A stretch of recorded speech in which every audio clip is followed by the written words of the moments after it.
ഇന്നത്തെ സമഗ്ര റിപ്പോർട്ടുകളുമായി 1 PM news ആരംഭിക്കുന്നു. ഞാൻ എസ് വിജയകുമാർ. കൊച്ചി കോർപ്പറേഷനിൽ മേയറെ പ്രഖ്യാപിച്ചതിന് പിന്നാലെ കോൺഗ്രസിൽ പൊട്ടിത്തെറി. KPCC മാനദണ്ഡങ്ങൾ എന്തുകൊണ്ട് പാലിക്കപ്പെട്ടില്ല എന്ന് നേതൃത്വം മറുപടി പറയണമെന്ന് ദീപ്തി മേരി വർഗീസ്. ദീപ്തിയെ അനുകൂലിച്ച് അജയ് തറയിലും മാത്യു കുഴൽനാടൻ MLAയും രംഗത്തെത്തി.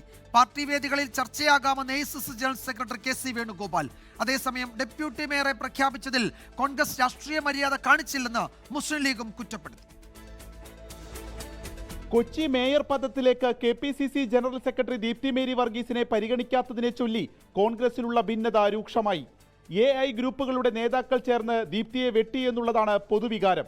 പാർട്ടിയിലെ മുതിർന്ന അംഗങ്ങളെ പ്രധാന സ്ഥാനങ്ങളിലേക്ക് പരിഗണിക്കണമെന്ന KPCC സർക്കുലറും അട്ടിമറിക്കപ്പെട്ടുവെന്ന് ദീപ്തിയെ അനുകൂലിക്കുന്ന നേതാക്കൾ പറയുന്നു.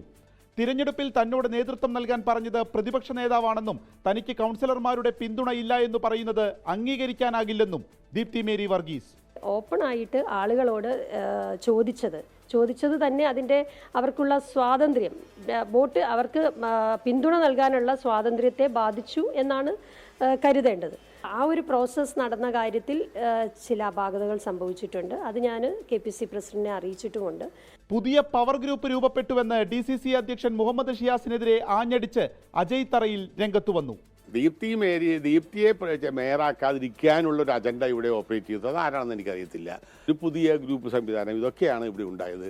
പുതിയ പവർ ഗ്രൂപ്പ് ഈ പാർട്ടിയെ ആർക്കും പോക്കറ്റിലിട്ട് കൊണ്ടുപോകാനാകില്ലെന്ന് VD സതീശൻ ഒളിയമ്പുമായി മാത്യു കുഴൽനാടൻ. ഒരിടത്തൊരു നീതി മറ്റൊരിടത്ത് മേയർ ചെയ്യാൻ പറ്റില്ല. പാർട്ടിയുടെ ഇനിയുള്ള തീരുമാനങ്ങളിലും എല്ലാ തലത്തിലും അത് നടപ്പിലാവട്ടെ എന്നുള്ളതാണ് ഇനി അഭിപ്രായപ്പെടാനുള്ളത്. അതായിരിക്കും പാർട്ടിക്ക് നല്ലതെന്നാണ് എനിക്ക് തോന്നുന്നത്. ദീപ്തി മേരി വർഗീസിന് പ്രയാസമുണ്ടാകുന്നത് സ്വാഭാവികമെന്നും പാർട്ടി വേദികളിൽ ചർച്ച ഉണ്ടാകട്ടെ എന്നും AICC general secretary KC Venugopal. അവരത് ആഗ്രഹിച്ചിട്ടുണ്ടെങ്കിൽ തെറ്റു പറയാൻ പറ്റില്ല, വിഷമമുണ്ടായിരുന്നെങ്കിൽ തെറ്റു പറയാൻ പറ്റില്ല. പക്ഷേ പാർട്ടി ഒരു തീരുമാനം എടുത്തു. ഞാൻ വിചാരിക്കുന്നത് പാർട്ടിയുടെ തീരുമാനത്തെ അവർ അംഗീകരിക്കുന്നു. പാർട്ടി തീരുമാനം അന്തിമമാണ് എന്തായാലും. എല്ലാ അമ്പുകളും DCCയുടെ നേർക്ക് വരുമ്പോൾ മേയറെ തിരഞ്ഞെടുത്തതിൽ അസ്വാഭാവികതയില്ലെന്ന് DCC അധ്യക്ഷൻ ഷിയാസിന്റെ മറുപടി. എല്ലാ നേതാക്കന്മാരും കൂട്ടായി എടുത്ത തീരുമാനമാണ്. അത് അറിയിക്കുക DCC പ്രസിഡന്റാണ്. അതിനപ്പുറത്തേക്ക് വേറെ ഒന്നുമില്ല. എന്തെങ്കിലും അഭിപ്രായ വ്യത്യാസങ്ങളോ അല്ലെങ്കിൽ അഭിപ്രായങ്ങളൊക്കെ ഉണ്ടെങ്കിൽ അത് പാർട്ടിയുടെ യോഗങ്ങളിൽ ചർച്ച ചെയ്യുക എന്നുള്ളതാണ് ഏറ്റവും പരമപ്രധാനമായിട്ടുള്ള ഒന്ന്. ഡെപ്യൂട്ടി മേയർ സ്ഥാനം ലഭിക്കാത്തതിൽ മുസ്ലിം ലീഗിനും അമർഷം. കോൺഗ്രസ് ഏകപക്ഷീയമായ തീരുമാനമെടുത്തുവെന്നാണ് ലീഗ് വിമർശനം. കോൺഗ്രസിൽ മേയർ സ്ഥാനത്തെ ചൊല്ലി ഇപ്പോഴുള്ള ഗ്രൂപ്പ് പോര് ഇനിയും കടുക്കും. 24 കൊച്ചി. അതേസമയം തൊടുപുഴ നഗരസഭയിൽ അധ്യക്ഷ സ്ഥാനത്തെ ചൊല്ലി കോൺഗ്രസിൽ തമ്മിലടി തുടരുകയാണ്. KPCC ജനറൽ സെക്രട്ടറി നിഷ സോമനെ നഗരസഭാ അധ്യക്ഷയാക്കുന്നതിനെതിരെ കോൺഗ്രസ് കൗൺസിലർമാർ രംഗത്തെത്തി. ലിറ്റി ജോസഫിനെ അധ്യക്ഷയാക്കണമെന്നാവശ്യപ്പെട്ട് ഒരു വിഭാഗം കൗൺസിലർമാർ KPCC ഉൾപ്പെടെ കത്തു നൽകി.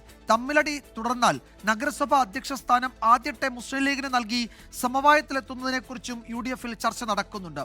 അതേസമയം നിഷ സോമനെ അനുകൂലിച്ചും ലിറ്റി ജോസഫിനെ വിമർശിച്ചും നഗരത്തിൽ പലയിടത്തും പോസ്റ്ററുകൾ പ്രത്യക്ഷപ്പെട്ടു. പാലാ നഗരസഭയിൽ ആരെ പിന്തുണയ്ക്കും എന്നതിൽ പുളിക്കക്കണ്ടം കൗൺസിലർമാർ ഇന്ന് തീരുമാനമെടുത്തേക്കും. വ്യവസ്ഥകളുടെ കാര്യത്തിൽ പിടിവാശിയില്ലെന്നും ഇരു മുന്നണികളും ചർച്ച നടത്തിയെന്നും ബിനു പുളിക്കക്കണ്ടം 24നോട് പറഞ്ഞു. അതിനിടെ ചർച്ച നടത്തുന്നത് CPM ആണെന്നും അവർ ചോദിച്ചാൽ നിലപാട് പറയുമെന്നും ജോസ് കെ മാണിയും വ്യക്തമാക്കി. ഞാൻ ഇരു മുന്നണികളുമായി ഇരുന്ന് സംസാരിച്ചിരുന്നു. ഞങ്ങൾ പറയാനുള്ള വ്യവസ്ഥകളിലേക്ക് കടന്നിട്ടില്ല. ഇരു മുന്നണികളും നമ്മളുമായിട്ട് സഹകരിച്ചു പോകാനും നമുക്ക് പിന്തുണ നൽകാനും ഞങ്ങളുടെ പിന്തുണ വാങ്ങിക്കാനും തയ്യാറാണെന്ന് അറിയിച്ചിട്ടുണ്ട്. അതിൻ്റെ അടിസ്ഥാനത്തിൽ അടുത്ത സ്റ്റെപ്പിലേക്ക് കടക്കുമ്പോൾ വ്യവസ്ഥകൾ അങ്ങോട്ടും ഇങ്ങോട്ടുമുള്ള വ്യവസ്ഥകൾ സംസാരിക്കാമെന്നാണ് കരുതുന്നത്. അവർക്ക് അംഗീകരിക്കാവുന്ന വ്യവസ്ഥ എന്ത്, അംഗീകരിക്കാൻ പറ്റാത്ത വ്യവസ്ഥ എന്ത് എന്നുള്ള ഉത്തമ ബോധ്യമുണ്ട്. ആ ബോധ്യത്തിൻ്റെ അടിസ്ഥാനത്തിൽ അംഗീകരിക്കാൻ പറ്റുന്ന വ്യവസ്ഥകളാണ് മാത്രമേ ഞങ്ങൾ സംസാരിക്കുകയുള്ളൂ. ബാക്കി കാര്യങ്ങൾ എന്താണെന്ന് വരട്ടെ. ഞങ്ങളങ്ങനെ ചർച്ച ചെയ്തില്ല. എന്താണ് എന്നുള്ളത്, നീക്കുപോക്കുകൾ എന്താണെന്നുള്ളത് വരട്ടെ. വന്നു കഴിയുമ്പോൾ പാർട്ടിക്കകത്ത് ചർച്ച ചെയ്യും. ചർച്ച ചെയ്തിട്ട് എന്താണ് വേണ്ടത് തീരുമാനമെടുക്കും. CPM തീർച്ചയായിട്ടും നേതൃത്വം കൊടുക്കുന്ന രാഷ്ട്രീയ പ്രസ്ഥാനം എന്ന നിലയ്ക്ക് ഒരു ഇനിഷ്യേറ്റീവ് എടുത്തോട്ടെ. ശബരിമല സ്വർണ്ണക്കൊള്ളയിൽ പുരാവസ്തു മാഫിയ തലവൻ D മണിയെ കേന്ദ്രീകരിച്ച SIT അന്വേഷണം. ചെന്നൈയിലെത്തി സ്പെഷ്യൽ സ്ക്വാഡ് വിവരങ്ങൾ ശേഖരിച്ചു. അറസ്റ്റിലായ ഗോവർദ്ധന്റെ ബെല്ലാരിയിലെ ജ്വല്ലറിയിൽ പ്രത്യേക അന്വേഷണ സംഘം വീണ്ടും പരിശോധന നടത്തി. തിരുവിതാംകൂർ ദേവസ്വം ബോർഡ് മുൻ അംഗങ്ങളായ എൻ വിജയകുമാറിനെയും കെ.പി. ശങ്കരദാസിനെയും മറ്റന്നാൾ പ്രത്യേക അന്വേഷണ സംഘം ചോദ്യം ചെയ്യും. കോടതി മേൽനോട്ടത്തിൽ CBI അന്വേഷണം വേണമെന്ന് രമേശ് ചെന്നിത്തല ആവശ്യപ്പെട്ടു. ശബരിമലയിൽ നിന്ന് സ്വർണം കൂടാതെ പഞ്ചലോഹ വിഗ്രഹങ്ങളും കടത്തിയതിനു പിന്നിൽ ചെന്നൈ സ്വദേശിയായ വിഗ്രഹ സംഘ തലവൻ ദാവൂദ് മണി എന്നായിരുന്നു വിദേശ വ്യവസായിയുടെ മൊഴി. 2020 ഒക്ടോബർ 26-ന് തിരുവനന്തപുരത്ത് വെച്ച് പണം കൈമാറ്റം നടന്നുവെന്നും ശബരിമലയുമായി ബന്ധപ്പെട്ട ഒരു ഉന്നതനും കച്ചവടത്തിൽ പങ്കുണ്ടെന്നും മൊഴിയിലുണ്ടായിരുന്നു. ഇതിനു പിന്നാലെയാണ് ഡി മണി ആരെന്ന അന്വേഷണം SIT ആരംഭിച്ചത്. ഇതിനായി SITയിലെ തന്നെ സ്പെഷ്യൽ സ്ക്വാഡിനെ നിയോഗിച്ചു. സംസ്ഥാനത്തിന് പുറത്ത് ചെന്നൈ കേന്ദ്രീകരിച്ചാണ് അന്വേഷണം. ശബരിമലയിൽ നിന്നും കടത്തിയ സ്വർണ്ണപ്പാളികൾ എവിടെയെന്നതിനെക്കുറിച്ച് Unnikrishnan Potti, smart creation CEO Pankaj Bhandari, ബെല്ലാരിയിലെ ജ്വല്ലറി ഉടമ ഗോവർദ്ധൻ എന്നിവർക്ക് അറിവുണ്ടെന്നും എന്നാൽ ഇവർ അന്വേഷണവുമായി സഹകരിക്കുന്നില്ലെന്നുമാണ് SIT നിലപാട്. ഇതോടെ ബെല്ലാരിയിലേക്ക് കൂടി SIT വീണ്ടും അന്വേഷണം വ്യാപിപ്പിച്ചു. ഗോവർദ്ധന്റെ റൊദ്ദം ജ്വല്ലറിയിൽ ഉൾപ്പെടെയാണ് പരിശോധന നടത്തിയത്. അതിനിടെ സ്വർണ്ണക്കൊള്ളയിൽ CBI അന്വേഷണം വേണമെന്ന് രമേശ് ചെന്നിത്തല. സംസ്ഥാന ഗവൺമെന്റ് ഈ അന്വേഷണത്തെ അട്ടിമറിക്കാൻ ശ്രമിക്കുന്നു എന്നത് വളരെ ഗൗരവതരമായ ഒരു കാര്യമാണ്. കോടതിയുടെ നിയന്ത്രണത്തിലുള്ള CBI അന്വേഷണത്തിലേക്ക് ഇത് പോകേണ്ട ഘട്ടമായിരിക്കുന്നു. മുൻ ദേവസ്വം ബോർഡ് അംഗങ്ങളായ കെ.പി. ശങ്കരദാസിനും N വിജയകുമാറിനും 26-ന് ഹാജരാകാൻ ആവശ്യപ്പെട്ട SIT നോട്ടീസ് നൽകി. ഇരുവരെയും അറസ്റ്റ് ചെയ്യാത്തത് എന്താണെന്ന് ഹൈക്കോടതി ചോദിച്ചിരുന്നു. ഇതിന് പിന്നാലെയാണ് 2 തവണ ചോദ്യം ചെയ്തിരുന്ന ഇരുവരെയും വീണ്ടും ചോദ്യം ചെയ്യാൻ വിളിപ്പിച്ചത്. ഇരുവരും മുൻകൂർ ജാമ്യം തേടി കൊല്ലം വിജിലൻസ് കോടതിയെ സമീപിച്ചിട്ടുണ്ട്. ഉണ്ണികൃഷ്ണൻ പോറ്റിയെയും സുധീഷ് കുമാറിനെയും തിരുവനന്തപുരം ജയിലിലെത്തി വീണ്ടും SIT ചോദ്യം ചെയ്തു. ഗോവർദ്ധന്റെയും പങ്കജ് ഭണ്ഡാരിയുടെയും മൊഴിയുടെ അടിസ്ഥാനത്തിലായിരുന്നു ചോദ്യം ചെയ്യൽ. 24 തിരുവനന്തപുരം. തിരുപ്പിറവിയുടെ ഓർമ്മ പുതുക്കി ലോകം ക്രിസ്മസ് ആഘോഷങ്ങളിലേക്ക്. പള്ളികളിൽ പാതിരാ കുർബാനയുടെ ഒരുക്കങ്ങൾ തുടരുകയാണ്. വത്തിക്കാനിൽ ലിയോ 14 മാർപ്പാപ്പ ക്രിസ്മസ് ചടങ്ങുകൾക്ക് നേതൃത്വം നൽകും.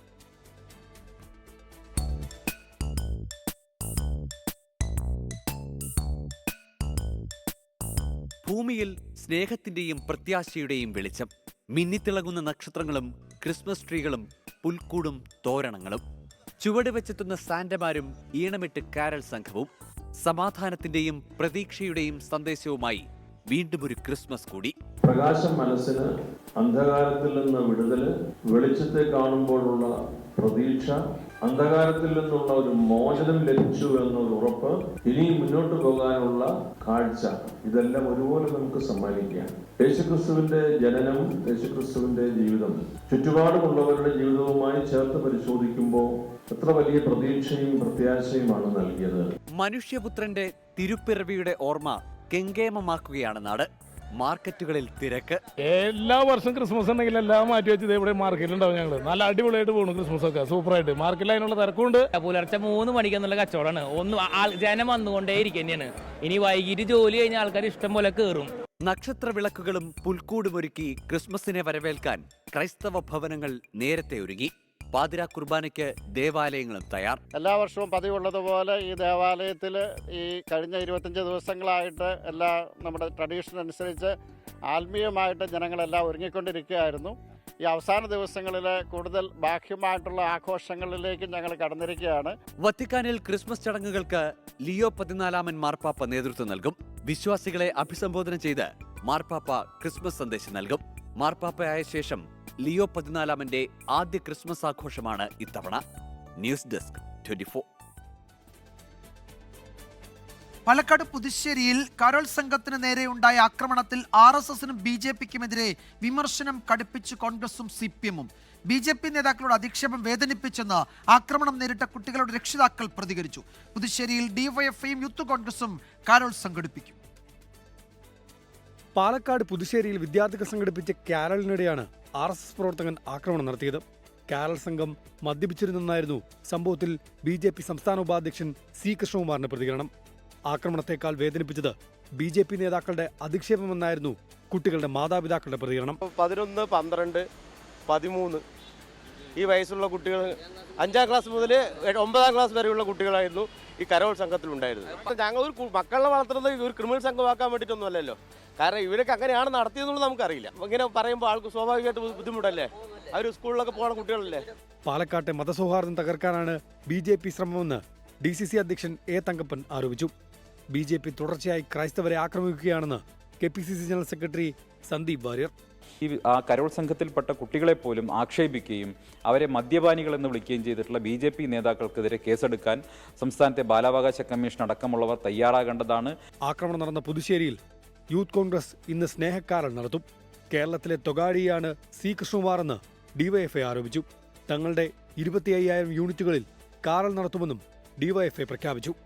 14 വയസ്സിന് മാത്രം താഴെയുള്ള കുട്ടികൾ നേതൃത്വം കൊടുത്ത ക്രിസ്മസ് കരോളിനെതിരെയായി യാതൊരു പ്രകോപനവുമില്ലാതെയാണ് വളരെ നിന്ദ്യമായ ആക്രമണത്തിന് RSS നേതൃത്വം നൽകിയത്. ഡിവൈഎഫ്ഐ നേതൃത്വം കൊടുത്ത് കേരളത്തിലെ 2500 യൂണിറ്റുകളിലും പ്രതിഷേധ കരോൾ സംഘടിപ്പിക്കുന്നതിന് വേണ്ടിയാണ് തീരുമാനിച്ചിരിക്കുന്നത്. 24 പാലക്കാട്.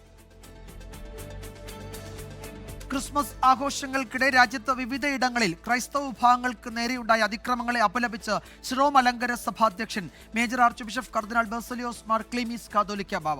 ഒരു വശത്ത് പ്രധാനമന്ത്രി ദേവാലയങ്ങളിൽ പോയി ക്രിസ്മസ് ആഘോഷത്തിൽ പങ്കെടുക്കുമ്പോൾ മറുവശത്ത് വിപരീതമായി സംഭവിക്കുന്നു. പാലക്കാട് കാരൾ സംഘത്തിന് നേരെയുണ്ടായ ആക്രമണം ദൗർഭാഗ്യകരമെന്നും കർദിനാൾ പറഞ്ഞു. പ്രധാനമന്ത്രി ഒരു ദേവാലയത്തിൽ പോയി ക്രിസ്മസിന്റെ സന്തോഷത്തിൽ ആഘോഷത്തിൽ സംബന്ധിക്കുന്നു. വേറൊരു സ്ഥലത്ത് ഇതിന് നേരെ വിപരീതമായ കാര്യം നടക്കുന്നു. ഇവിടെയാണ് നമുക്ക് ഒരു കൃത്യമായ ഒരു ബോധം കൊടുക്കേണ്ടുന്ന കാര്യം. അതാ ഞാൻ പറഞ്ഞത്. അതിപ്പോ ഇതിനെ നിരുത്സാഹപ്പെടുത്തുന്നു. ഇതിൽ നമ്മുടെ താല്പര്യമല്ല, നമ്മുടെ പദ്ധതിയിൽപ്പെട്ടതല്ല എന്ന് പരസ്യമായി ആവർത്തിച്ച് പറയേണ്ടുന്ന ഒരു കാര്യമാണ്. പച്ചമരുന്ന് മോഷ്ടിച്ചു എന്നാരോപിച്ച് പാലക്കാട് അട്ടപ്പാടിയിൽ ആദിവാസി യുവാവിന്റെ തലയോട്ടി തല്ലി തകർത്തു. പാലൂർ ഉന്നതിയിലെ മണികണ്ഠനെയാണ് ക്രൂരമായി മർദ്ദിച്ചത്. മർദ്ദിച്ച പാലൂർ സ്വദേശി രാമരാജിനെതിരെ കേസെടുത്തെങ്കിലും തുടർ നടപടി ഇല്ല എന്നാണ് കുടുംബത്തിന്റെ പരാതി.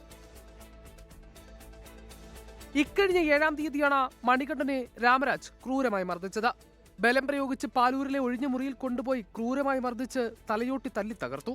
ഇക്കഴിഞ്ഞ 9-ന് കോഴിക്കോട് മെഡിക്കൽ കോളേജിൽ പ്രവേശിപ്പിച്ച മണികണ്ഠനെ അടിയന്തര ശസ്ത്രക്രിയയ്ക്ക് വിധേയനാക്കി. യുവാവ് ഇപ്പോൾ അട്ടപ്പാടി കൊട്ടത്തറ സർക്കാർ ആശുപത്രിയിൽ ചികിത്സയിലാണ്. രാമരാജിനാള് വേർക്കൊക്കെ എടുത്തെന്ന് പറഞ്ഞിട്ട് അപ്പം തല്ലി വടി കൊണ്ട് തല്ലി. അപ്പം അവിടുത്തെ പോലീസുകാരുടെ നടപടിക്ക് എടുത്തു. അവരുടെ ഭാഗത്തിൽ നിൽക്കുന്നുണ്ട്. നമ്മൾ പറയുന്ന മൊഴി സാറുമാറുകൾ എടുക്കുന്നില്ല. പച്ചമരുന്നിന് ഉപയോഗിക്കുന്ന മരത്തിന്റെ വേര് മോഷ്ടിച്ചു എന്ന് ആരോപിച്ചാണ് മർദ്ദനം. രാമരാജിനെ പ്രതിയാക്കി പുതൂർ പോലീസ് 16-ാം തീയതി കേസെടുത്തിട്ടുണ്ട്. എന്നാൽ രാമരാജിനെ അറസ്റ്റ് ചെയ്യുന്ന അടക്കമുള്ള തുടർ നടപടിയിലേക്ക് അന്വേഷണ സംഘം കടക്കുന്നില്ലെന്നാണ് കുടുംബത്തിന്റെ പരാതി. അന്വേഷണം നടക്കുന്നുവെന്നാണ് പോലീസിന്റെ വിശദീകരണം. 24 പാലക്കാട്. പാലക്കാട് വാളയാറിൽ അതിഥി തൊഴിലാളി രാംനാരായണനെ ആൾക്കൂട്ടം മർദ്ദിച്ചു കൊന്ന കേസിൽ കൂടുതൽ പ്രതികൾക്കായി അന്വേഷണം. 3 പേരെ കസ്റ്റഡിയിലെടുത്ത് ചോദ്യം ചെയ്തു. ആൾക്കൂട്ടക്കൊലയിൽ ചീഫ് സെക്രട്ടറിയോട് ദേശീയ മനുഷ്യാവകാശ കമ്മീഷൻ റിപ്പോർട്ട് തേടി. കൊല്ലപ്പെട്ട രാംനാരായണന്റെ മൃതദേഹം ഛത്തീസ്ഗഡിൽ സംസ്കരിച്ചു. ഒരാഴ്ചയ്ക്കകം റിപ്പോർട്ട് നൽകണമെന്നാണ് ചീഫ് സെക്രട്ടറിക്ക് ദേശീയ മനുഷ്യാവകാശ കമ്മീഷന്റെ നിർദ്ദേശം. പ്രാഥമിക വസ്തുതാന്വേഷണ റിപ്പോർട്ട് നാളെ സമർപ്പിക്കണം. രാംനാരായണനെ ആൾക്കൂട്ടം കൊലപ്പെടുത്തിയതിൽ 3 പേരെ കൂടി അന്വേഷണ സംഘം കസ്റ്റഡിയിലെടുത്ത് ചോദ്യം ചെയ്തു. പ്രദേശവാസികളെയാണ് ചോദ്യം ചെയ്തത്. എന്നാൽ അറസ്റ്റ് രേഖപ്പെടുത്തിയിട്ടില്ല. കേസിൽ 8 പേർ കൂടി പിടിയിലാകാനുണ്ടെന്നാണ് അന്വേഷണ സംഘം നൽകുന്ന വിവരം. ഇവർ ഒളിവിലാണ്. കൊല്ലപ്പെട്ട രാംനാരായണന്റെ മൃതദേഹം ജന്മനാടായ ഛത്തീസ്ഗഡിൽ സംസ്കരിച്ചു. കേസിൽ ഇന്നലെ അറസ്റ്റ് ചെയ്തതിൽ ഒരാൾ കോൺഗ്രസ് പ്രവർത്തകനാണെന്നാണ് സ്പെഷ്യൽ ബ്രാഞ്ച് റിപ്പോർട്ട്. ഇതുവരെ 7 പേരാണ് കേസിൽ അറസ്റ്റിലായത്. ഇവരിൽ 4 പേർ RSS പ്രവർത്തകരും ഒരാൾ CITU പ്രവർത്തകനുമാണ്.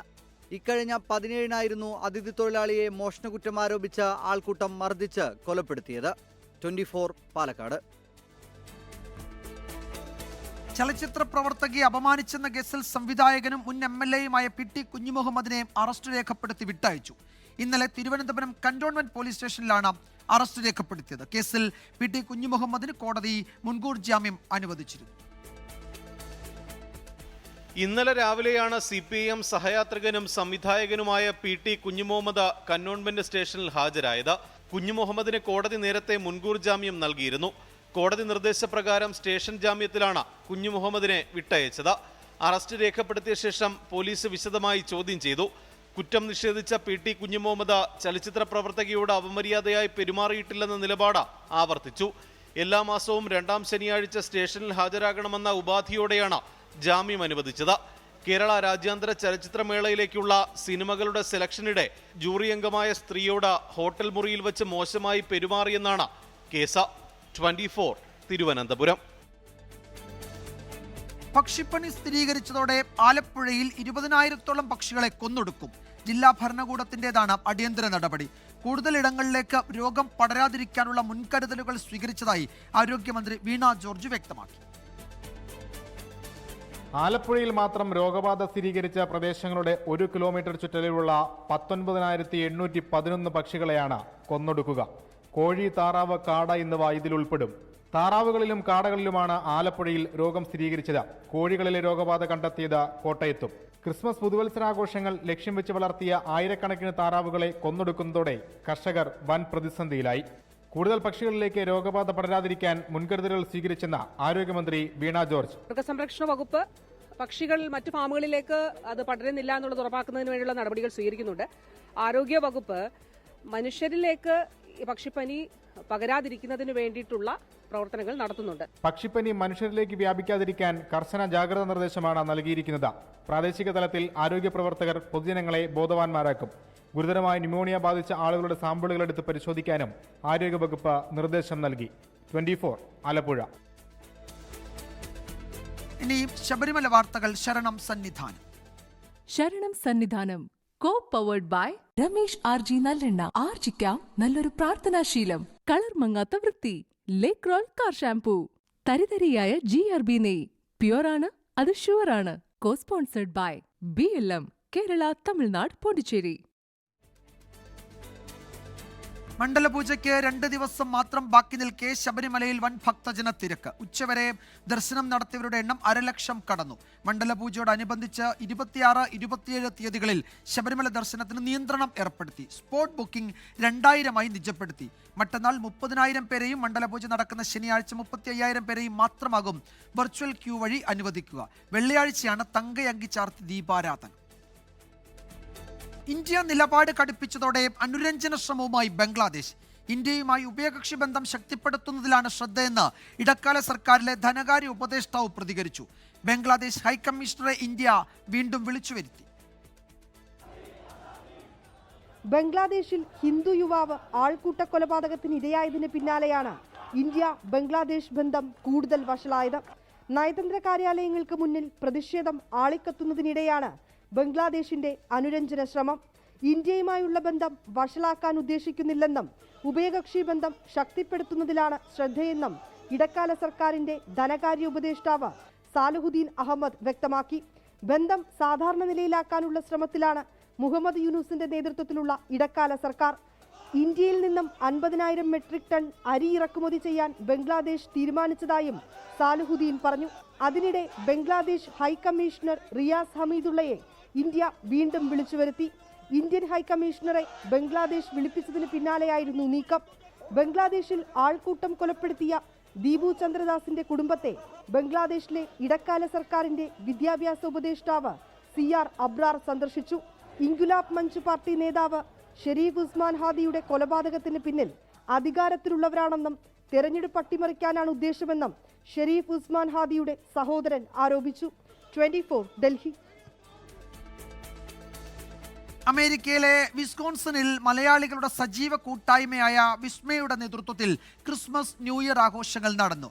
വിസ്മ വിഞ്ചർ വണ്ടർ 25 എന്ന പേരിൽ നടന്ന പരിപാടിയിൽ 500ഓളം പേർ പങ്കാളികളായി. സ്വാദിഷ്ടമായ ക്രിസ്മസ് വിഭവങ്ങളും ഒരുക്കിയിരുന്നു.